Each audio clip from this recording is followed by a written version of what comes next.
Jadi gimana? Kita bahas itu? Ada mungkin beberapa yang kita sudah dengar, ada yang belum kita dengar, kita belajar, kita kenalan dengan seorang sahabat yang bernama Bilal bin Rabah. Assalamualaikum warahmatullahi wabarakatuh.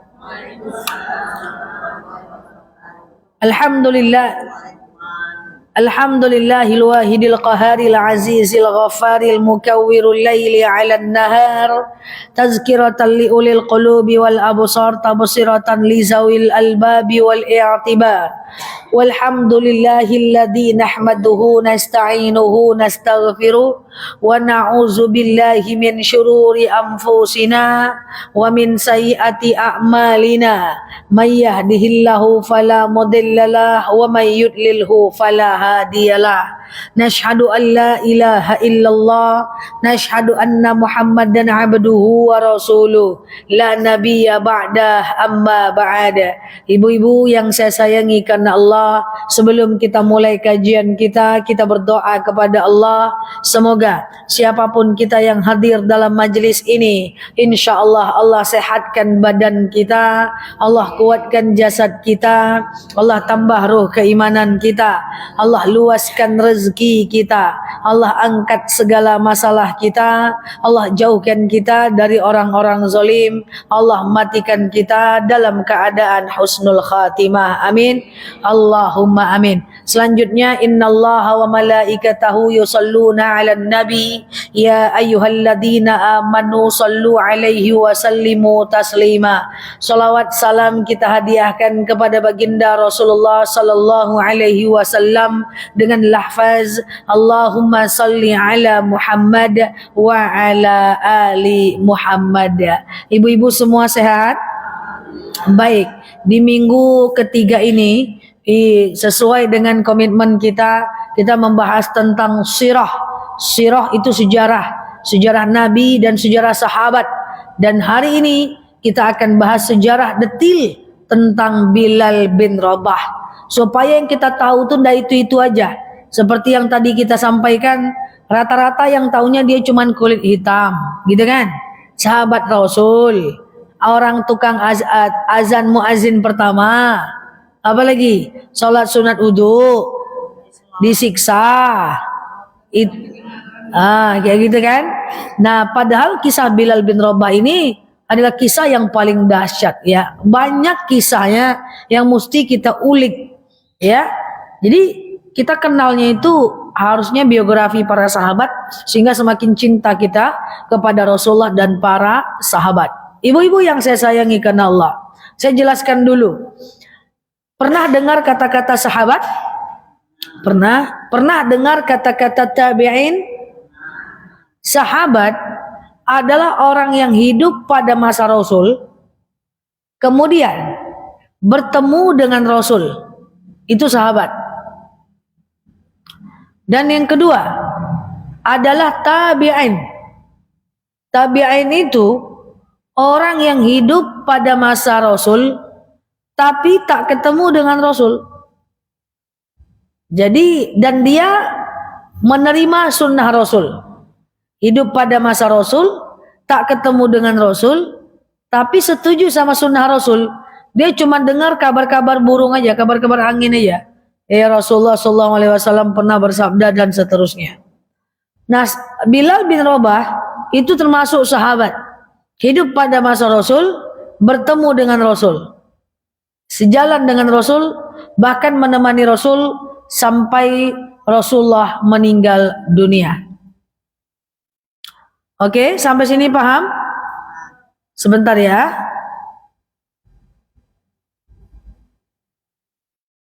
Nah, ibu-ibu yang saya sayangi karena Allah, Bilal bin Rabah ini adalah kulit hitam. Hitamnya kulitnya sampai giginya doang yang nampak putihnya. Beliau adalah seorang budak. Budaknya dari seorang yang bernama Umayyah. Siapa namanya? Umayyah. Nah, ibu-ibu yang saya sayangi karena Allah, apa itu budak? Budak itu adalah orang yang dipekerjakan, tidak dibayar, cuman dikasih makan saja. Itu budak.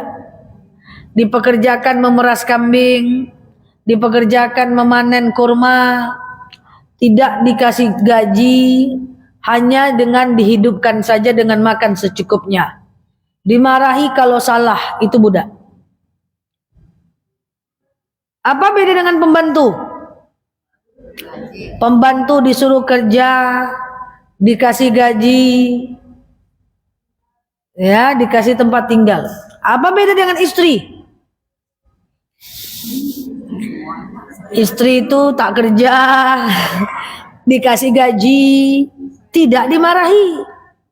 Jadi kalau ada istri harus kerja, harus, kalau enggak kena marah, enggak dikasih nafkah, dikasih makan aja. Itu adalah enggak ada, saya bilang gitu, ibu yang bilang gitu ya. Ini polanya ya, ini polanya. Jadi itu adalah budak. Ya budak ya, Bilal bin Rabah itu adalah budak. Jadi zaman-zaman dahulu kala itu selalu ada perbudakan. Dan budak-budak itu punya kasta.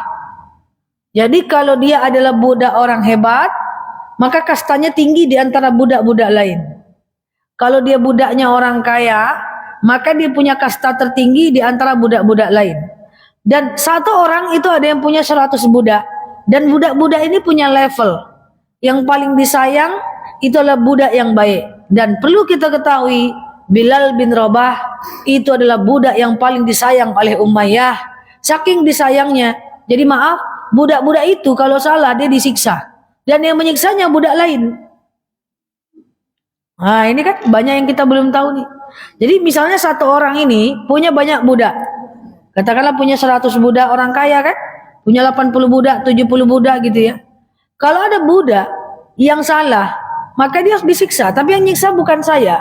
Yang nyiksa saya suruh budak lain untuk menyiksa budak itu. Biasanya dirajam 100 kali, dicambuk 100 kali.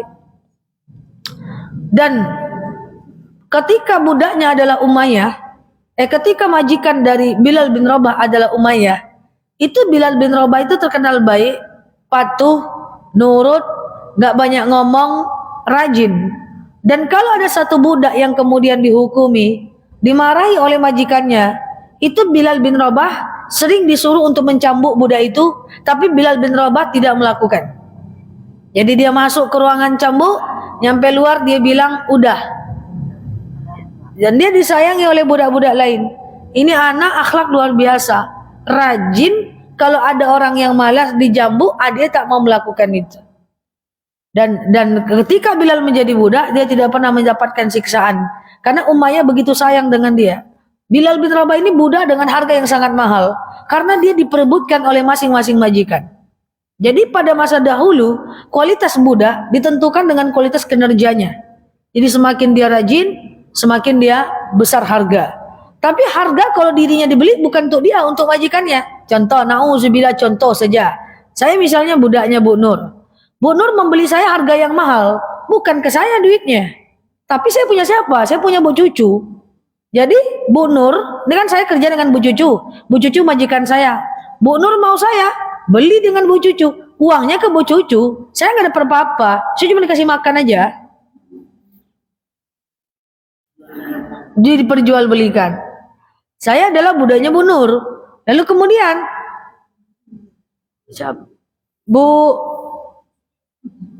Bu Siti pengen saya, dia beli mahal ke Bu Nur seperti itu. Sayanya tidak dapat apa-apa. Saya cuma bahan jual beli aja. Dan nanti saya ke tempat Bu Siti, saya akan berkenalan dengan banyak-banyak budak lain. Nah budak-budak lain itu, kalau saya salah dia nyiksa saya, kalau dia salah saya siksa dia. Bu Sitinya aman-aman aja, duduk-duduk aja. Jadi dia adu-adu, itulah perbudakan pada zaman Rasulullah. Andaikan Rasulullah tidak ada, maka mungkin sampai sekarang masih ada perbudakan. Berakhirnya perbudakan itu ketika Rasulullah ada. Tapi nanti kita jelaskan. Karena Bilal itu nanti dimerdekakan, dibeli oleh Abu Bakar.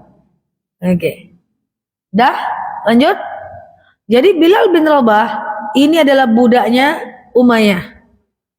Baik, taat. Suatu ketika Rasulullah datang, kita udah belajar cara Rasulullah mendapatkan wahyu kan? Udah tahu ya ceritanya ya. Seketika Rasulullah berdakwah, maka ada beberapa orang yang masuk Islam. Dakwah pertama Rasulullah di mana?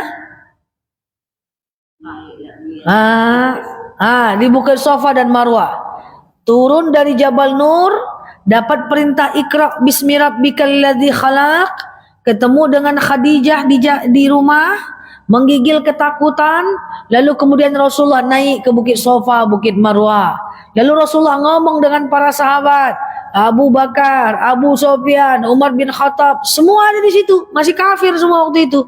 Maka Rasulullah berkata, Iqra bismi rabbikal ladzi khalaqa. Dan ada orang yang pertama masuk Islam, wanita-wanita pertama masuk Islam, di antaranya yang masuk Islam adalah Abu Bakar. Ya, sementara Abu Lahab, Abu Thalib, Abu Jahal, Abu Sufyan tetap berada pada agamanya masing-masing. Abu Bakar masuk Islam. Wanita pertama masuk Islam adalah Sayyidatina Khadijah. Lalu kemudian Abu Bakar mulai berdakwah.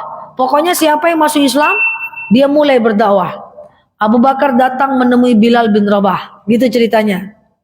Jadi Abu Bakar datang ke rumah Umayyah, bertemu dengan budaknya Umayyah. Budaknya Umayyah adalah Bilal bin Rabah. Bilal, iya.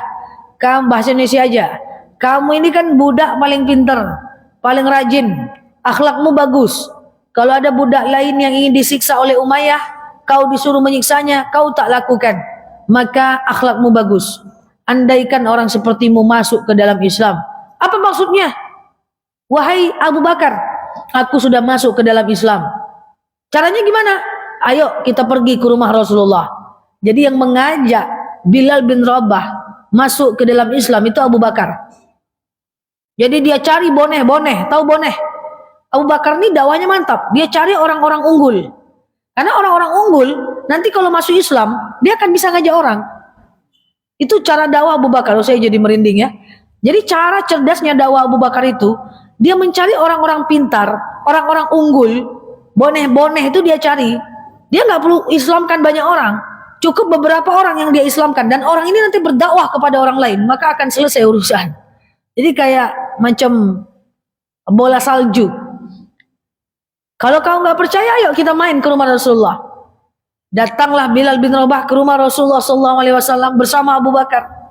Ditengok oleh Bilal bin Rabah, ternyata wajah Rasulullah bercahaya penuh dengan keramahan. Rasulullah itu kan ramah ya. Jadi kalau orang lihat Rasulullah itu langsung luluh aja gitu. Wah, ini orang baik, ramah, rendah hatinya. Padahal Bilal bin Rabah masih kafir. Dia suruh duduk, suruh masuk. Inilah Rasulullah. Lalu Rasulullah mengeluarkan sebuah sabda yang dia dapatkan dari wahyu pertama. Akhirnya bagaimana caranya supaya aku bisa ikut orang ini? Kata Abu Bakar. Maka kau katakan, Ashhadu an la ilaha illallah wa ashhadu anna Muhammadar Rasulullah. Masuk Islam dia. Tapi agak lain nih si kawan ini nih, si Bilal bin Rabah. Orang lain masuk Islam ketakutan. Takut dengan siapa? Takut dengan agama nenek moyang. Siapa yang ditakuti? Ditakuti Abu Lahab, ditakuti Abu Sufyan, ditakuti oleh Abu Jahal. Umayyah, harusnya dia takuti siapa? Adalah majikannya. Tapi Umayyah ini kan kawannya Abu Lahab. Umayyah ini kan spregennya Abu Sufyan. Umayyah ini kan soulmate-nya Abu-Abu. Satu geng itu. Umayyah ini suami istri kafir berteman dengan Abu-Abu. Satu geng. Mereka orang-orang kaya itu, Bu. Abu Jahal, Abu Sufyan, Abu Lahab, itu orang-orang kaya semua. Maka kita ambil sebuah kesimpulan dari data empiris. Dakwah di kalangan orang yang udah merasa dirinya pinter dan mapan itu jauh lebih susah dengan dakwah di kalangan orang yang merasa dirinya biasa-biasa aja. Makanya kan nggak sukses itu. Ya. Jadi Umayyah ini adalah kawannya Bilal, kawannya Abu Lahab, kawannya Abu Sufyan. Biasanya orang takut masuk Islam dan dibolehkan pada saat itu masuk Islam secara sembunyi-sembunyi. Karena siapapun yang masuk Islam disiksa oleh si Abu-Abu. Siapapun yang masuk Islam disiksa oleh si Abu-Abu. Karena itu adalah agama nenek moyang mereka. Paham maksud ini? Nah, tapi Bilal bin Rabah ini agak lain dia. Ketika dia masuk Islam, dia datang ke rumahnya, maka dia kemudian dicurigai oleh Umayyah. Kau sedang dari mana? Saya habis hangout sama Abu Bakar. Kemana engkau main? nongkrong di rumah Rasulullah. Itu kan Nabi yang dibilang oleh orang-orang sebagai pengganti agama nenek moyang kita. Ya wahai Umayyah, apakah engkau masuk Islam? Ya, selalu aja dia. Agak lain dia tuh. Berani dia. Udah terbayang sama dia harusnya diapain dia. Akhirnya marahlah Umayyah. Kenapa engkau masuk Islam? Sementara agama nenek moyang kita adalah agama nenek moyang kita adalah agama kita. Yang kenapa engkau masuk Islam? Bersama Abu Bakar itu. Lalu kemudian Bilal bin Rabah mengatakan, ya saya masuk ke dalam Islam.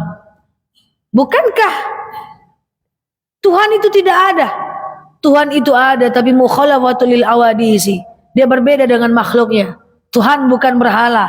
Tuhan bukan Lata, Uzza, Manat, Usto. Itu kan nama berhala yang dikarang-karang oleh orang Arab pada saat itu. Tuhan adalah Allah Azza wa Jalla. Bagaimana mungkin engkau masuk Islam? Apa? Ibaratnya bahasa Indonesianya gini. Gimana mau kutaruh mukaku di Abu Lahab, di Abu Sofyan, di Abu Jahal? Malu dia dengan kawannya abu-abu ini. Sakit hatinya. Lalu dia seretlah Bilal bin Rabah ke tengah padang pasir yang sangat panas. Saat itu dijelaskan dalam riwayat Sahih, ibu pernah main ke pantai? Main ke pantai pernah? Lagi siang-siang hari, main ke pantai, buka sendal. Mantap rasanya. Bilal bin Rabah tak pakai baju, diseret di padang pasir sebadan-badannya. Ibu ke aspal aja siang-siang, ujung jari aja panas, diseret sebadan-badannya di tengah padang pasir. Lalu ndak juga, apa kau murtad dari agama Islam? Ahad, ahad, ahad, ahad, ahad, ahad. Lalu dia ambil batu, dia taruh ke separuh badan Bilal bin Rabah. Ketahuan oleh Abu Bakar. Abu Bakar sudah kaya. Abu Bakar nih bu, luar biasa. Sedekahnya itu membebaskan budak. Asik membeli budak aja untuk dia merdekakan. Itulah kerja Abu Bakar itu. Jadi suka sekali mengeluarkan uang untuk membebaskan budak. Dermawan. Jadi orang-orang budak-budak yang disiksa, dia bebaskan, dia bebaskan. Dia jadikan budaknya. Tapi kalau udah jadikan budak Abu Bakar, kan dibelinya, kan jadi budak dia. Tapi dia perlakukan seperti sahabat. Datanglah Abu Bakar dengan kekayaan yang luar biasa. Sahabat Rasulullah yang pertama masuk Islam termasuk as-sabiqunal awwalun. Orang-orang yang pertama masuk Islam punya anak namanya Aisyah radhiyallahu anha. Hai Umayyah, kau apakan nih? Bilal, bukankah engkau menyuruhnya masuk Islam? Dan engkau menyuruhnya ke rumah Rasulullah? Karena kamulah maka dia masuk Islam. Jadi Umayyah ini berkelailah dia dengan Abu Bakar. Ngapa kau suruh-suruh dia masuk Islam? Kau jemput dia dari rumahku dan kau ajak dia masuk Islam. Apa kata Abu Bakar? Aku akan bebaskan Bilal bin Rabah sebagai budakmu. Apa kata Umayyah? Oke. Berapa harga yang kau beli? Segini. Jadi cuma isyarat aja. Segini. Segini itu Arab itu adalah dia menggempalkan tangannya. Dalam hadis dijelaskan dia kepalkan tangannya. Kahada, hakada wa hakada. Segini. Segini ini maksudnya adalah satu uqiyah emas. Satu uqiyah emas itu 30 gram. 36 gram. Maka apa kata Bilal? Jangankan cuma satu uqiyah emas. 100 uqiyah pun aku beli. Bayangkan itu, Abu Bakar itu mapan. Dan udah ratusan dari para sahabat yang beliau merdekakan. Pokoknya dia jalan. Abu Bakar tuh punya karakter. Sampai beliau jadi pemimpin, karakter beliau itu suka jalan-jalan itu. Sore-sore jalan, tengok masyarakat. Kalau dulu sebelum beliau jadi khalifah, kan setelah Rasulullah beliau yang jadi khalifah. Seumur dia jalan sore, ngelihat budak yang disiksa dia beli, kayak gitu. Lihat budak yang disiksa dia beli. Akhirnya ada beberapa riwayat yang mengatakan Abu Bakar ini membeli Bilal bin Rabah dengan 100 uqiyah emas. Kali aja lah tuh 30 kali 100. 3.000. Iya kan? 30 kali 100, 3.000. 100 uqiyah. Iya. Ada yang mengatakan dia ikut satu uqiyah, ada yang mengatakan dia lawan dengan 100 uqiyah. Satu uqiyah kan 30 gram. 30 kali 100 berapa? Matematika cemana lah ini? Hah? 3.000 kan? Itulah. Oke? Nah, itu 3.000. Nah, Masya Allah ya. Dia bebaskan Bilal bin Rabah. Seketika Bilal bin Rabah bebas, lalu kemudian Masya Allah, itu kan tadi ceritanya masuk Islamnya gimana? Dijemputnya Bilal bin Rabah, diajak ke rumah Rasulullah, bertemu 3 orang ini masuk Apa kata Bilal bin Rabah? Terima kasih Abu Bakar, kau telah menjadikan aku budakmu. Aku siap mengikuti apapun kerjaanmu. Karena engkau dekat dengan Rasulullah, bolehlah aku ikut-ikut kau terus, biar aku dekat dengan Rasulullah. Jadi ceritanya ini, Rasulullah itu punya sahabat namanya Abu Bakar. Abu Bakar punya budak namanya Bilal. Jadi Bilal mengatakan, terima kasih ya Abu Bakar, engkau telah menjadikan aku sebagai budakmu. Insya Allah di mana ada engkau, di situ akan ada aku. Abu Bakar bilang, aku pastikan di mana ada Rasulullah, di situ ada aku. Wah, Bilal senang. Berarti di mana ada kamu, di situ adalah Rasulullah. Jadi Bilal ini dapat orang dalamnya Rasulullah.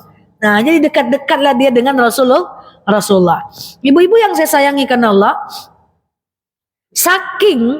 jadi akhirnya beliau masuk Islam, belajar dengan Rasulullah, menjadi sahabat yang hafalannya bagus, menjadi sahabat yang sangat percaya dengan Rasulullah SAW.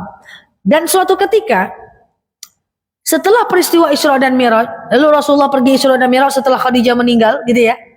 Setelah peristiwa Isra dan Mi'raj, waktu peristiwa Isra dan Mi'raj, itu Bilal bin Rabah masih menjadi budaknya Abu Bakar. Tapi Abu Bakar perlakukan sebagai sahabat saja. Jadi, dari Bilal bin Rabah masuk Islam, sampai seterusnya, itu Bilal selalu jalan di belakang Rasulullah. Kan ceritanya begini, Rasulullah di tengah, lalu kemudian di sampingnya ada Abu Bakar atau di belakang kanannya, selalu gitu. Dan di samping sebelah sini Bilal bin Rabah. Jadi Rasulullah seakan-akan punya asisten. Asistennya Abu Bakar. Abu Bakarnya kan juga punya asisten, namanya Bilal bin, kan budaknya sendiri. Harus ikutin dong bosnya kemana-mana. Sementara Abu Bakar sahabat Rasulullah. Jadi saking seringnya mereka berjalan kaki bertiga, Rasulullah itu sampai dia bisa dengar Bakar mana gaya telapak kaki Bilal. Jadi udah di luar kepala Rasulullah itu. Jadi Rasulullah sering jalan, Abu Bakar selalu ngikut, Bilal ngikut Abu Bakar. Jadi Rasulullah itu udah jelas banget dia karakter telapak kakinya Rasulullah dan karakter Abu Bakar dan gaya-gaya jejak kakinya Bilal bin Rabah. Cara-caranya itu dia udah hafal. Ya, caranya itu Rasulullah udah hafal. Suatu ketika Rasulullah berangkat Isra dan Mi'raj, lalu kemudian turun sampai di kota Mekah, yang percaya saat itu pertama kali adalah Abu Bakar. Kalau Abu Bakar percaya, Bilal bin Rabah percaya dengan peristiwa Isra dan Mi'raj itu yang banyak orang tak percaya. Masa satu detik udah sampai lagi dari langit ke kota Mekah. Mampirlah dulu ke Palestina. Mekah Palestina 1.200 kilo. Mekah Palestina 1.200 kilo. Palestina Sidratul Muntaha tak tahu kilonya berapa. 1.200 kilo itu kayak dari kita ke Jakarta. Jadi Mekah ke Palestina cuma 1.200 kilo. Makanya Indonesia ini besar, Bu. Kalau di luar negeri, di Eropa Utara, itu dari Jerman, Swiss, Belanda, itu cuma naik bis, Bu, dari sini ke Ulu Kasok. Serius? Ibu kalau jalan-jalan ke luar negeri, misalnya ibu jalan-jalan ke Eropa Utara, Eropa Barat. Eropa Barat itu kan beberapa negara tuh. Misalnya Swiss, Vatikan, Jerman, Belanda, kemudian Belgia. Itu jarak antar negaranya cuman dari sini Payakumbuh, dari sini Rantau Berangin. Ini jalan darat semua. Jadi Belanda, Jerman, sementara Swiss, Belgia, Belanda, Jerman, ya, Itali Milan, itu cuma naik bis aja. Nah, negara-negara Timur Tengah juga dekat-dekat aja kok, Bu. Contoh misalnya Palestina ke Jordan itu cuma naik bis. Mekah ke Palestina itu 1.200 kilo cuman Pekanbaru ke Jakarta. Sementara kita dari Sumatera ke Papua ke Bali aja berkali-kali naik pesawat. Dari sini mau ke Kalimantan aja bisa 3 kali transit. Melewati Indonesia Tengah, Timur lagi. Jadi Indonesia ini luas sekali. Memang sangat luas sekali. Lebih capek lagi kita keliling Indonesia daripada keliling Timur Tengah atau keliling Eropa. Karena mereka negara bagian. Balik kepada cerita kita. Manalah mungkin dari Mekah ke Palestina, Palestina ke Sidratul Muntaha. Tak ada yang percaya. Yang percaya waktu itu adalah Abu Bakar dan mengikutinya adalah Bilal bin. Lalu saat turun ke Mekah, ketemulah Rasulullah dengan Bilal. Lal, kayak gitu lewat. Lal, apa itu? Apa yang kau lakukan, Bilal? Kemarin saat peristiwa Isra dan Mi'raj, aku ditampakkan bentuk surga. Dan kemudian aku mendengar telapak kakimu ada di surga. Ya. Oh, bisa jadi itu bukan telapak kakiku ya Rasulullah. Bisa jadi itu telapak kakinya Abu Bakar. Enggak, Bilal.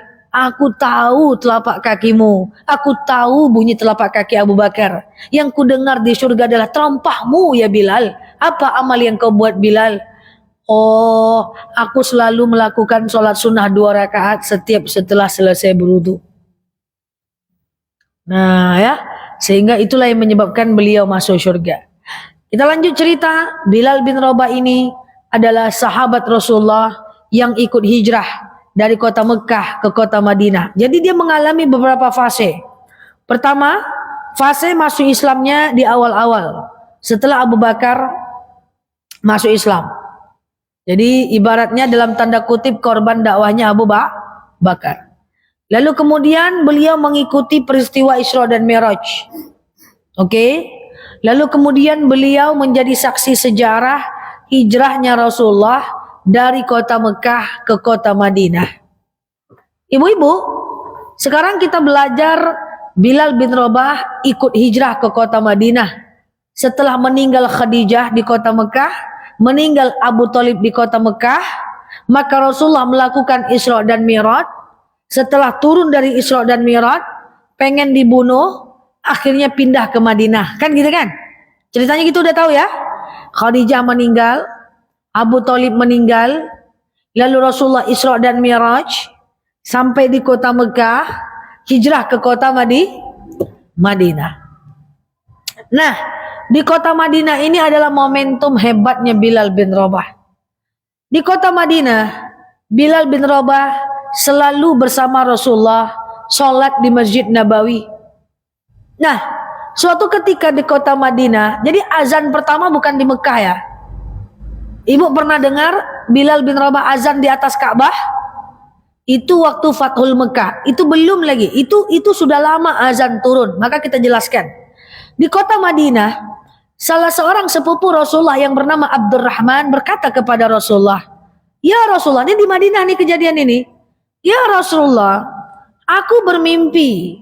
Jadi waktu itu kita kan kiblatnya masih ke Masjidil Aqsa. Akhirnya waktu Rasulullah di Masjid Kiblatain berpindah ke Masjidil Haram. Jadi waktu itu udah dibuat lonceng. Jadi orang yang di Madinah makin banyak masuk Islam, Bu. Jadi waktu sholat tuh apa ya tandanya ya biar sholat? Akhirnya sahabat itu berdiskusi. Pertama, tanda waktu sholat adalah dengan cara lonceng. Udah dibuat lonceng. Akhirnya sahabat bilang, tidak mungkin lonceng. Masa sama dengan orang Nasrani? Didiamkanlah dulu lonceng. Sampai sahabat berdiskusi. Karena di kota Madinah ini, baru 1 tahun orang udah banyak masuk Islam. Udah kayak air. Orang masuk Islam. Kayak mana nih tanda sholat? Kalau nggak gini aja lah. Tanda sholatnya adalah dengan lonceng. Nggak bisa. Yang kedua, tanda sholatnya kita pakai piket jalan satu-satu dari rumah ke rumah. Kalau udah masuk waktu sholat. Karena waktu sholat udah ada dari kota Mekah Isra Mi'raj. Akhirnya suatu ketika qadarullah, seorang sahabat yang bernama Abdurrahman berkata kepada ya Rasulullah, aku tadi malam bermimpi ya Rasulullah. Aku mendengar kalimat kayak gini. Nah kayak gini tuh itu dia. Allahu Akbar, asyhadu an la ilaha illallah, 2 kali asyhadu anna Muhammad Rasulullah, hayya 'alas shalah, hayya 'alal falah. Kemudian Allahu Akbar, la ilaha illallah. Rasulullah bilang, Bilal, ta'al. Kesini Bilal. Coba kau sampaikan apa yang kau dengar dari mimpimu itu. Kau jelaskan kepada Bilal. Hafal wahai Bilal. Maka ini kita gunakan untuk memanggil orang sholat. Jadi kalimat azan muncul dari mimpi. Ya, ibu-ibu yang saya sayangi karena Allah, mimpi menghasilkan kalimat azan. Kalau kita mimpi, itu ya. Akhirnya Bilal, kemudian azan pertama Bilal di Masjid Nabawi. Bu, ibu-ibu yang saya sayangi karena Allah, kalau ibu pergi umroh, nah ini nih, supaya lebih detail nih. Bangunan masjid itu beda dengan bangunan raudhah. Dia memang satu aja kayaknya, tapi dari atas tuh bentuknya beda. Ini masjid nih, Masjid Nabawi. Raudhah itu di pojokan sini nih. Itu bangunannya beda, Bu. Warna krem. Lebih rendah daripada atap Masjid Nabawi. Iya, tapi dia lebih rendah, bangunannya lebih rendah. Orang nggak detil. Habis dari raudhah dia nengok-nengok ke belakang. Habis dari raudhah lah naik kaki dia ke depan aja sampai ke hotel. Jadi keluar dari raudhah itu, coba nengok ke belakang, itu bangunan yang berbeda loh. Dia nggak nyatu dengan Masjid Nabawi. Nah, di sini ibu-ibu yang saya sayangi karena Allah, di bangunan raudhah ini beda, dia lebih rendah daripada Masjid Nabawi. Dia juga nggak ada atap-atap kayak luaran Masjid Nabawi. Kalau di luar Masjid Nabawi kan ada atap-atap. Nah, kalau di raudhah nggak ada, di bangunan raudhah kalau kita lihat dari luar. Nah, jadi nanti lain kali kalau umrah tengok kiri, tengok kanan. Nah, ya. Nah, di bangunan masjid raudhah ini, di bangunan raudhah ini yang mantan rumahnya Aisyah, ini ada pintu namanya pintu Bilal. Dan di pintu itu, nanti baca tuh di pintunya, pintu Bilal. Nah, ya kan? Nah, diam semua, tak pernah baca sudah. Yang udah umroh. Ya, pintu Bilal. Pintu Bilal itu maksudnya, di situ adalah pintu Bilal terus kalau dia masuk ke dalam masjid. Lewat situ terus dia. Ada namanya pintu Jibril. Disitulah Rasulullah bertemu dengan malaikat Jibril ketika ingin mendapatkan wahyu. Pintu-pintu itu ada makna. Dan ibu kalau sholat Jumat, ada kan ibu-ibu nengok bapak-bapak atau khatib pakai tongkat. Tongkat itu dari mana datangnya? Tongkat itu adalah ketika Bilal bin Rabah menyampaikan azan dan Rasulullah berkhutbah, itu adalah tongkat hadiah yang diberikan kepada Bilal oleh Kaisar Romawi pada masa itu. Dan dia pakai tongkat itu kemana-mana, dia suka. Maka menjadi tradisi kita, dia bukan sunnah, dia jadi tradisi aja tongkat itu. Nah gitu ya. Jadi Bilal bin Rabah itu adalah bagian dari mengumandangkan azan pertama kali. Oke? Nah, sampai sini paham? Kita lanjut kisahnya ya. Kita lanjut. Ibu-ibu yang saya sayangi karena Allah, masih ingat tadi dengan Umayyah? Ya. Kita nih kayak nonton film ini sudah nih. Masih ingat dengan Umayyah? Ya. Ibu-ibu yang saya sayangi karena Allah, pada salah satu peperangan yang terjadi di antara perbatasan kota Mekah dan kota Madinah, nanti ending ceritanya adalah Bilal azan di atas Ka'bah. Itu kemenangan kita. Ini kan di Madinah nih masih. Nanti Bilal tuh pergi ke Mekah dia. Nanti kita jelaskan. Nah, saat Bilal di kota Madinah, tadi kan dari Mekah ke kota Madinah, betul? Di kota Madinah ada sebuah peperangan. Yang peperangan ini ada Umayyah di situ. Mantan majikannya. Antara perbatasan Mekah dengan Madinah. Oke, perbatasan Mekah dengan Madinah. Saat itu sudah banyak orang-orang yang masuk ke dalam Islam. Ini kondisi kita akan berperang. Ada Rasulullah, ada para sahabat, ada orang-orang munafik, semuanya lengkap waktu itu di kota Madinah. Ibu-ibu yang saya sayangi karena Allah, waktu terjadi peperangan di antara kota Mekah dan kota Madinah, ini kita harus belajar Khalid bin Walid, tapi saya sedikit sampaikan. Khalid bin Walid sudah masuk Islam. Saya jelaskan sedikit saja. Siapakah Khalid bin Walid? Ibu sulitkah memahaminya? Tidak kan? Tidak ya? Serius sekali? Ya? Nah, ini ya. Kita mau ceritakan tentang si Umayyah tadi. Karena yang membunuh Umayyah itu adalah Bilal bin Rabah. Nah, makanya kita cerita ya. Jadi waktu terjadi peperangan, ada seorang sahabat Rasulullah yang bernama Khalid bin Walid. Khalid bin Walid ini adalah mantan orang Yahudi yang pernah melukai Rasulullah dan akhirnya masuk Islam. Dan akhirnya ketika dia masuk Islam, maka Khalid bin Walid itu membela agama Islam. Saya ceritakan sebentar Khalid, karena Khalid ikut dalam peperangan ini ya Bu. Kayak mana cara masuk Islamnya Khalid bin Walid? Ketika terjadi perang Uhud, Khalid bin Walid melukai tangan Rasulullah, sampai akhirnya Rasulullah sakit, dibawa ke rumahnya. Kita cerita Khalid lagi ya, sebentar ya. Nah, Khalid bin Walid, waktu terjadi perang Uhud di kota Madinah, ini kita putar balik ceritanya dulu. Waktu terjadi peperangan di kota Madinah, maka Khalid bin Walid ini ahli perang. Dia lukai Rasulullah, dilukai tangannya. Lalu kemudian apa yang terjadi? Khalid bin Walid merasa dirinya menang, dan akhirnya Rasulullah terbaring sakit di rumahnya. Adiknya Khalid bin Walid waktu itu sudah masuk Islam, adik kandungnya, dan adik kandungnya mengunjungi Rasulullah yang sedang sakit habis perang Uhud. Ya Rasulullah, sungguh abangku telah melukai engkau ya Rasulullah. Menangis adiknya Bu.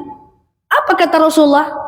Wahai nak, sampaikan salamku kepada abangmu. Sungguh tidak ada satu orang pun yang bisa melukai aku selama berperang selain abangmu. Aku suka dengan strategi perangnya. Dia orang yang sangat mantap, jitu dalam berperang. Sampaikan salamku kepada abangmu. Rasulullah nggak menyindir. Memang Rasulullah salut dengan gayanya. Lalu kemudian di Barak, tahu Barak? Di tempat perkumpulan orang-orang Yahudi. Datanglah adiknya tadi. Datang adiknya jalan kaki, ibaratnya ini anak aja, ditengoklah adiknya. Lalu kawan-kawan Khalid ini udah kumpul nih. Dalam keadaan orang Yahudi semua udah kumpul dalam satu basement gitu lah ibaratnya. Ya Khalid, ada adikmu Khalid. Dia habis ketemu dengan Rasulullah. Ayo kita bunuh dia. Udah siap-siap pedang. Tunggu dulu guys, itu adikku tuh. Tunggu dulu, jangan kayak gitu dulu, itu adikku dulu. Ya dia habis dari Rasulullah. Kita harus bunuh dia itu. Adikmu itu orang munafik itu. Tadinya kafir, masuk Islam. Jangan, itu adikku. Jangan, kata Khalid. Letakkan pedang kalian. Aku ketemu sama dia di lobi. Itulah icak-icaknya. Ditengoklah oleh kawan-kawan. Khalid bin Walid ketemu dengan adiknya. Adiknya cuma berdiri, dalam riwayat dikatakan cuma ngomong seperti ini. Wahai abangku, Rasulullah titip salam kepada engkau. Karena di kalangan orang Yahudi, Khalid udah mantap, udah bisa membunuh Rasul, udah bisa melukai Rasulullah. Dia menyatakan kepadaku bahwa pertarunganmu sangat jitu, strategi perangmu sangat luar biasa. Dia sangat kagum kepadamu wahai abang. Langsung menangis Khalid bin Walid, dia letakkan pedangnya. Benarkah Rasulullah memuji saya? Benar. Benarkah Rasulullah mengatakan demikian? Benar. Orang yang saya lukai masih tetap memuji saya gitu. Sudah saya lukai dia, lalu dia tetap kagum kepada saya. Benar. Kak, benar bang. Saya menyaksikan ketika saya menjenguk Rasulullah. Lalu kemudian apa kata Khalid bin Walid? Antarkan saya ke rumah Rasulullah. Diantarkan dan Rasulullah menangis melihat dia masuk Islam di depan mata Rasulullah. Itulah masuk Islam karena akhlak. Jadi Rasulullah ini memang suka aja dia memuji, memang mantap. Kayak mana? Tidak ada orang yang bisa melukai aku kecuali itu abangmu, hebat kali dia. Sampaikan salamku kepadanya. Begitulah Rasulullah SAW. Tidak ada kepentingan apa-apa, tulus aja memang titip salam. Nah, balik kepada cerita tadi. Sebuah perang, diantaranya ikutlah Khalid bin Walid, diantaranya ikut Bilal bin Rabah, diantaranya ikut adalah Rasulullah SAW. Saat itu terjadi peperangan, orang Islam menang. Oke? Saat itu orang Islam menang, karena pemenangan ini kita udah hampir habis ceritanya. Saat orang Islam menang, itu kan diambil harta perang. Tahu harta rampasan perang? Jadi kalau kita udah mau menang Bu, kuda-kuda orang tuh kita ambil dengan senyuman, emas-emasnya, makanan-makanannya, ya, alat-alat perangnya, baju-bajunya tuh kita pungut Bu. Kita udah menang, mereka udah kabur, sebagian mati. Itu namanya harta rampasan perang. Dan harta rampasan perang ini adalah halal. Makanya setiap Rasulullah menang perang, istrinya minta jajan lebih banyak. Memang seperti itu Bu. Jadi Hafsah itu kan anak Umar bin Khattab. Umar bin Khattab kan ikut perang terus. Dia orang dalam itu, selalu tahu kalau menang. Jadi kalau Umar bin Khattab menang, Rasulullah menang, Hafsah tuh langsung jalan ke rumah Aisyah. Syah. Rasulullah menang. Dari mana kau tahu? Dari bapakku. Minta jajan yuk, gitu. Istri Rasulullah gitu. minta uang lagi. Ya, karena jadi waktu terjadi harta rampasan perang itu, apa yang terjadi? Bilal bin Rabah lagi mengambil-ngambil emas, mengambil-ngambil air, mengambil-ngambil baju-baju perang, kuda-kuda perang. Ya tengok, ternyata Umayyah merangkak. Mantan majikanku itu, kata dia. Dia tengok aja, agak lain ini. Nah, ya kan? Ternyata dia termasuk orang yang kalah. Lalu kemudian waktu dia ingin membunuh Umayyah, gemas dia, kan boleh dibunuh nih. Gemas dia, ditahanlah oleh sahabat. Ini ya, ini penting saya detil, ini ibu tak akan dengar tempat lain. Dia. Ini penting supaya kita tahu nih kisah kematian Umayyah itu adalah oleh Bilal bin Rabah sendiri yang tadinya menyiksa Bilal, sekarang akhirnya meninggal di tangan Bilal bin Rabah. Dan beberapa riwayat mengatakan meninggal di tangan kesahabatnya Bilal, tapi di depan matanya Bilal bin Rabah. Wah, ini orang yang dulu menyiksa aku ini, waktu aku dulu masuk Islam ini. Iya kan? Wah, disiksa habis-habisan itu. Riwayat menyatakan siksanya macam-macam itu. Lalu ada seorang sahabat Rasulullah yang berkata, jangan kau ambil dia, jangan kau bunuh dia Bilal. Lah kenapa tak boleh dibunuh? Kita jadikan aja dia sandra. Sandra apa? Untuk minta uang dengan orang-orang Yahudi. Gitu. Dan itu boleh hukumnya. Paham maksud saya ini? Zaman kalau kita berhadapan dengan kafir harbi itu boleh. Wah, siapa yang bisa membawa orang seberat itu? Kata Bilal bin Rabah. Biar aku bawa. Diseret oleh sahabat. Apa kata Bilal? Kapan orang ini mati nih? Diseret orang sahabat. Ingin sampai ke rumah orang Yahudi tadi. Apa kata Bilal? Jangan kalian bawa si Umayyah ini. Kenapa ya? Rasulullah belum tahu. Ayo kita ke rumah Rasulullah dulu, ke tempat basementnya Rasulullah dulu, base campnya Rasulullah dulu, baru kemudian nanti kita izin dulu dengan Rasulullah. Akhirnya putar arah gitu ya. Jalanlah ke tempat base campnya Rasulullah. Menjelang jalan, beratlah barang nih. Beratlah Umayyah ini, nggak sanggup orang itu. Akhirnya dia ditaruh di atas pasir. Ini udah mau meninggal nih, Bu. Udah kena korban perang ini. Ditaruh di atas pasir, lalu kemudian dijaga ini oleh Bilal nih, jangan lari kau ini, jangan lari gitu ya. Saking dia dendamnya, awas mau nyuruh mau lari gitu ya. Dijaga. Akhirnya karena susah menjaganya di padang pasir itu panas, maka Bilal bin Rabah meletakkannya di atas papan. Ya, meletakkannya di atas papan dan kemudian di atasnya ditutup untuk bertemu dengan Rasulullah nanti. Berharap di jalan dia syahadat, tapi dia tak juga syahadat. Digertak-gertak oleh Bilal, ibaratnya udah mau lewat, kau ini syahadat lah lagi, kayak gitu kan. Dia nggak mau juga. Akhirnya ketika dia mau lari, itu namanya kafir harbi, dia hengkang dan membangkang, dibunuh oleh Bilal bin Rabah. Jadi Islam itu selalu menang waktu di kota Madinah. Maka Madinah itu indah, sampai sekarang itu indah. Di kota Mekah kacau ya. Apa? Nama perang. Khandaq, perbatasan. Kalau Uhud yang Rasulullah terluka, Bu. Ya, perbatasan. Yang Uhudnya Rasulullah terluka. Oke? Kan Rasulullah terluka tadi di perang Uhud. Oke, kita lanjut. Ibu-ibu yang saya sayangi karena Allah, Islam sudah begitu menang. Oke? Apa yang terjadi, Bu? Oke, sikit lagi, semoga 15 menit lagi selesai cerita kita ya. Kita cerita sampai kita menang nih, dari Bilal disiksa sampai kita menang. Ini udah kayak cerita ya. Tapi yang jelas bukan dongeng ya kan. Akhirnya apa? Akhirnya orang-orang Islam pengenlah sekali-sekali untuk haji ke Mekah. Kan Madinah nggak ada haji kan? Kan pengen haji, kok dilarang sih sama orang Yahudi di Mekah? Kan tadi udah pindah tuh ke Mekah. Orang-orang Yahudi melarang, Bu. Ya Allah, itu kan kampung kami. Kami pengen haji juga ke Mekah. Kenapa kalian larang kami? Kan kayak gitu kan? Kan situasi berperang, Rasulullah dan para sahabat termasuk Bilal ingin haji sebenarnya. Ingin haji ke kota Mekah. Di tengah jalan tuh dihalang-halangi oleh orang kafir Quraisy. Akhirnya terbentuklah namanya perjanjian Hudaybiyah. Masih ingat? Hudaybiyah. Apa namanya? Hudaybiyah itu adalah berhenti berperang 10 tahun dari sekarang. Dan orang Madinah boleh haji ke Mekah. Nah, perjanjian Hudaybiyah namanya. Nah, ibu-ibu yang saya sayangi karena Allah, Akhirnya orang Islam mengambil semua pasukan. Dan saya suka nih dengan Fathul Mekah ini. Apa kata Rasulullah? Hai orang-orang yang sudah masuk Islam di kota Madinah, kalian semuanya berkumpul, bawa hewan ternak kalian, unta kalian, yuk kita ke kota Mekah.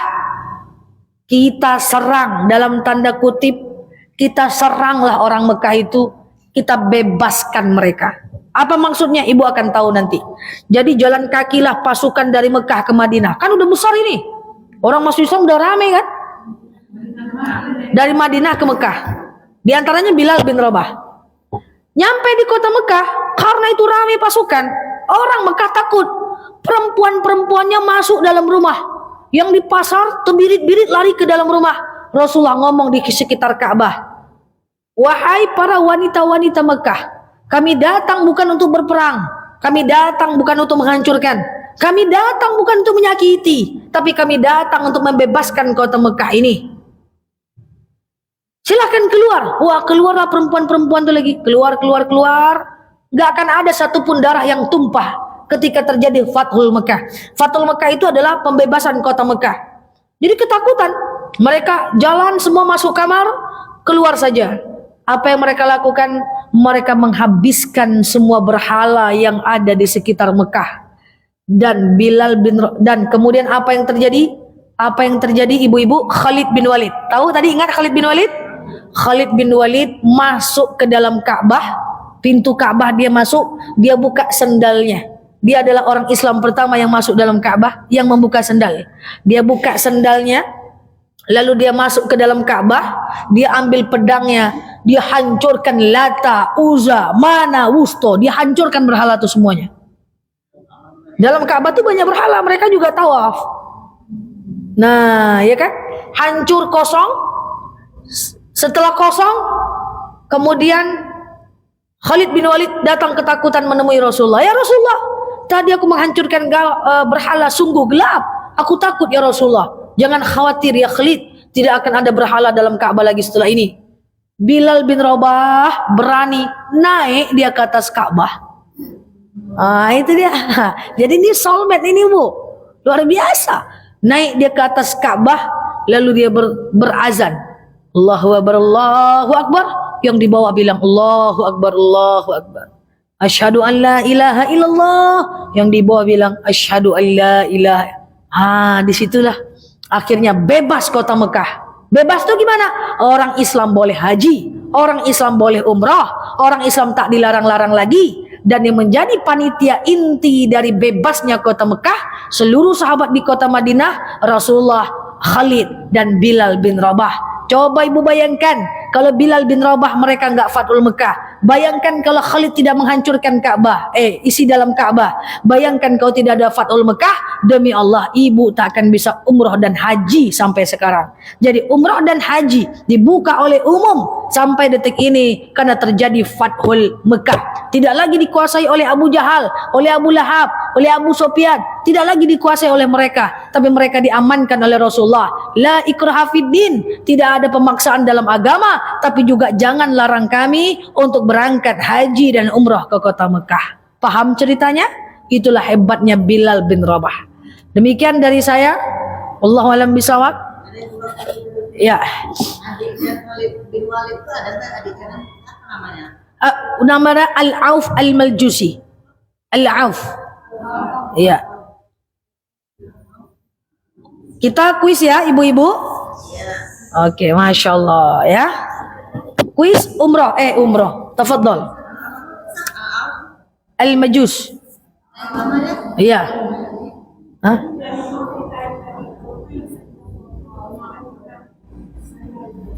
Oke. Baik ibu-ibu yang saya sayangi karena Allah, apa makna dalam kehidupan kita sehari-hari? Pertama adalah akidah. Sami'tu wa ata'tu. Saya dengar, saya tak.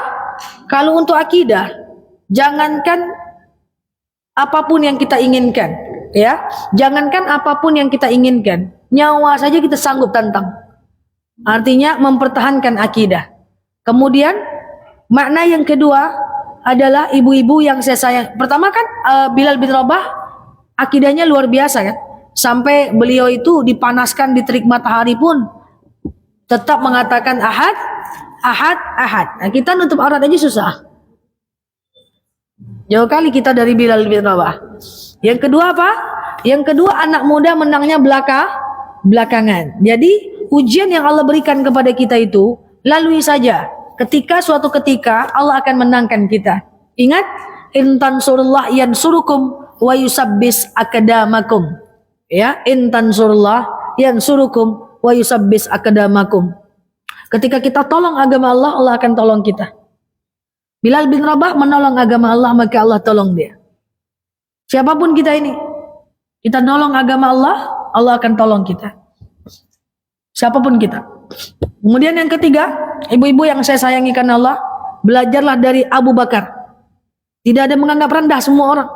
Sama, budaknya pun dia anggap sahabat. Maka dalam agama kita tidak ada yang namanya pekerjaan hina, pekerjaan mulia. Bahkan pembantu pun pekerjaan mulia. Tidak ada yang namanya pembantu itu di bawah kita dimarah-marahi, tidak ada. Ya, anggap dia sebagai teman, sahabat. Karena dalam Islam Abu Bakar mengajarkan kepada kita untuk menganggap semua orang sama, menghargai orang lain. Oke? Kemudian yang ketiga, yang keberapa lagi? Yang keempat, hikmah dari kisah Abu Bakar, kemudian dari kisah Bilal bin Rabah ini adalah patuh dan taat kepada pemimpin, guru, ulama, sahabat yang menghantarkan kepada kebaikan. Patuh kali dia, manut, itulah karakternya itu. Sampai masuk Islam manut, azan. Ya kan, tapi naik ke atas Ka'bah itu inisiatif beliau sendiri tuh. Naik dia setinggi itu, manjat dia ke atas. Setelah hilang berhala-berhala tuh hancur oleh Khalid bin Walid, naik sendiri ya. Dan dia azan. Terkejutlah para sahabat nengok dari atas. Masya Allah, dari bawah. Oke? Allah alam bisawab. Pertama, oh ini gampang kali pertanyaan. Pertama, pertanyaan saya adalah, siapakah nama orang yang melukai Rasulullah SAW? Baik, mantap, Masya Allah. Lanjut nih Bu Nur. Oke, enggak lihat ya. Lanjut Bu Nur. Yang kedua,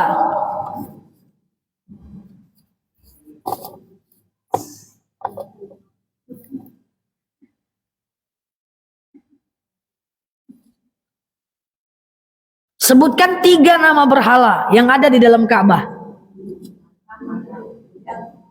Hah? Ya. Ulang. Satu lagi Wusto, tapi saya minta 3. Oke. Bu Juju udah pernah dapat ya? Belum. Wajar ya. Selanjutnya.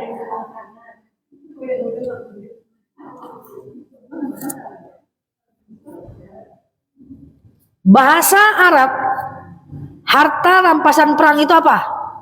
Bahasa Arabnya apa? Nggak ada 7 tangan. Harta rampasan perang kan tadi ada. Apa itu harta rampasan perang dalam bahasa Arab? Ada. Itu memang kalau dengarkan ceramah saya tak boleh berkedip, hilang deh. Bahasa Arabnya apa? Harta rampasan perang. Hah? Coba dulu berjuang. Jangan tengok buku. Nah, kan tadi kalau ada orang meninggal, kan dia dapat harta rampasan perang, betul? Bahasa Arabnya apa? Ada nggak? Ada yang disebut ya? Ada.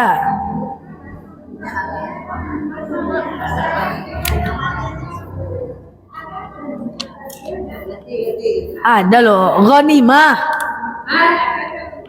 Harta rampasan perang itu ghanimah. Protes saja. Oke. Selanjutnya.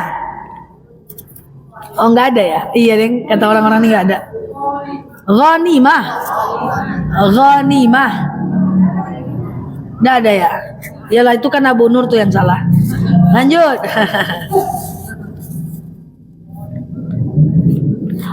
Berapa banyaknya pahala Setara dengan apa sholat di Masjid Kuba pahalanya? Oh, mantap. 1 kali umroh. Masya Allah. Terima kasih ibu-ibu ya. Semoga bermanfaat ya. Sudah tahu kan Bilal bin Rabah banyak kan? Ternyata nggak cuman dia disiksa, nggak ternyata cuman sholat wudhu, nggak ternyata cuman Rasulullah itu orang hitam, Bilal bin Rabah itu orang hitam, tinggal bersama Rasulullah. Ternyata tidak. Beliau adalah orang yang disiksa. Kemudian beliau adalah orang yang azan pertama, naik ke atas Ka'bah, membunuh Umayyah, iya kan? Kemudian budaknya dari Abu Bakar, iya kan, menjadi budak paling unggul, iya kan? Nah itu Khalid bin Walid.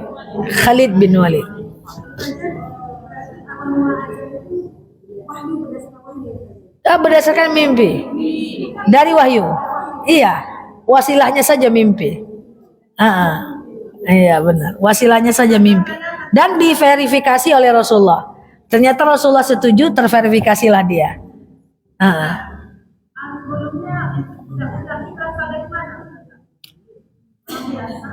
Budak-budak ini dari orang biasa yang kasta rendah. Oh iya, dia kastanya rendah dan turun-temurunnya budak semua. Iya, jadi dari mana asal muasal budak? Budak itu adalah orang punya kasta rendah, orang miskin, yang sampai turun-turunannya itu miskin semua. Nggak bisa berkembang lah, orang dia kerja sama orang, jadi budak lagi, turunannya budak lagi. Dan kebanyakan dari golongan Arab Badui. Masih ada Arab Badui, Bu, sampai sekarang. Di kota Mesir itu masih ada Arab Badui. Ya, kebanyakan budak adalah Arab Badui, kebanyakan. Ya, kebanyakan dulu. Ya, sekarang pun sudah ada masih ada Arab Badui. Ibu pernah dengar kata-kata Semenanjung Sinai? Semenanjung Sinai itu kalau kita lihat di peta kan semua padang pasir. Nggak ada orang kota di situ. Di situ tuh isinya Arab Badui. Masih ada orangnya yang pakai keledai, mandi dengan alam. Nggak mau mereka ke Mesir itu, nggak mau mereka ke Kairo, nggak mau dibawa oleh pemerintah. Mereka hidupnya dengan gaya Baduinya. Ya di bukit-bukit Tursina, bukit-bukit Sinai. Itu kalau kita naik bukit banyak orang-orang Arab Badui yang nggak mandi-mandi. Ya kan, rumahnya cuma rumah biasa, difasilitasi pemerintah, pergi ke Kairo nggak mau. Mereka udah kampung mereka itu Arab Badui. Tak mandi-mandi kayak mana air di puncak nggak ada.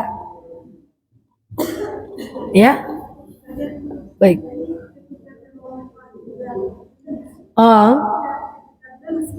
Ya, saat Rasul Isra Mi'raj. Betul, sudah tertulis kemuliaannya hingga Rasulullah Isra Mi'raj. Iya.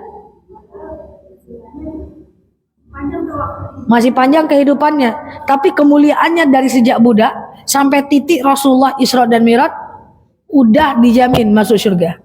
Jadi dilihat sepanjang ketakwaan beliau. Apakah setelah itu Bilal bin Rabah santuy, aku udah masuk surga dah, selalu aja lah? Enggak, dia tetap taat. Sama dengan Rasulullah. Rasulullah itu dijamin masuk surga dan beliau sadar diri dia masuk surga. Bayangkan, Bu, kalau kita sadar diri kita masuk surga, betapa bahagianya hidup kita. Dan Rasulullah itu sadar diri bahwa dia masuk surga, tapi tetap istighfar, tetap zikir, tetap sholat, tetap kalau sholat bengkak kakinya.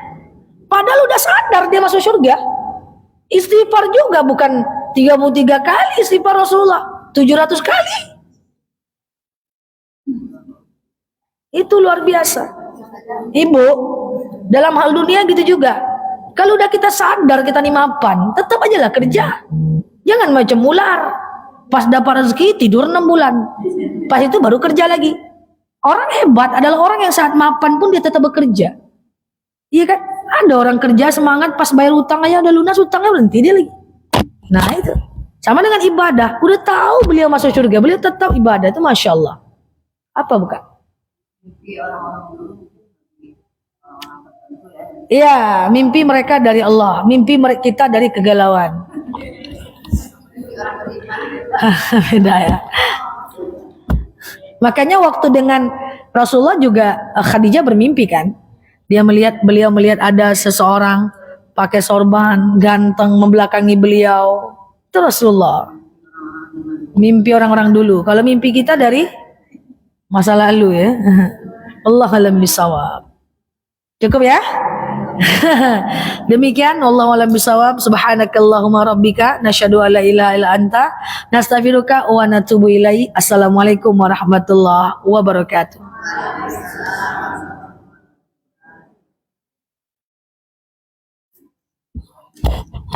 Silakan ditutup. Alhamdulillah, kita ucapkan yang mana pengajian kita ada selesai. Baiklah kita tutup pengajian kita ini dengan membaca Alhamdulillahirabbil alamin.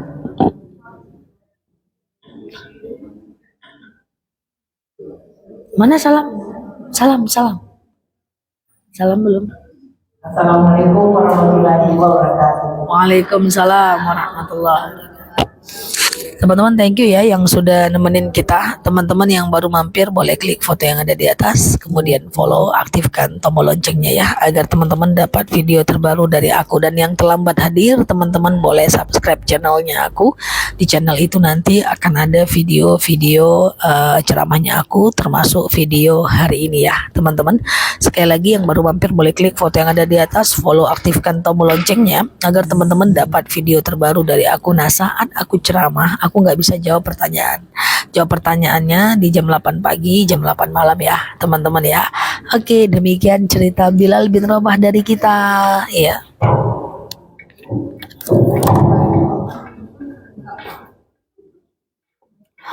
Oke, demikian cerita Bilal bin Rabah dari aku, dan semoga bermanfaat ya buat teman-teman semuanya.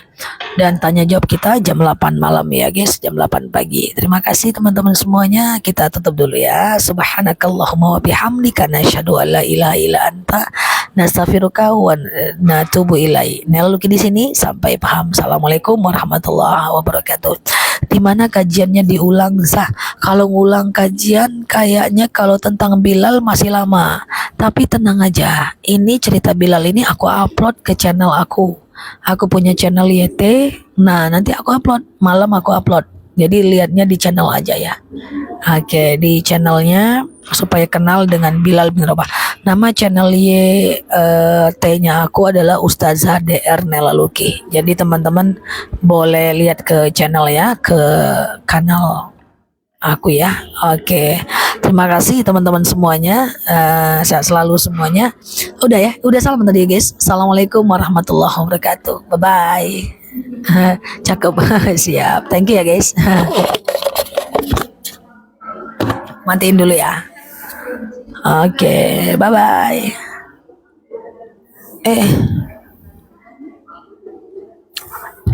Kasih ya. Sampai ketemu ya guys di live berikutnya. Bye bye.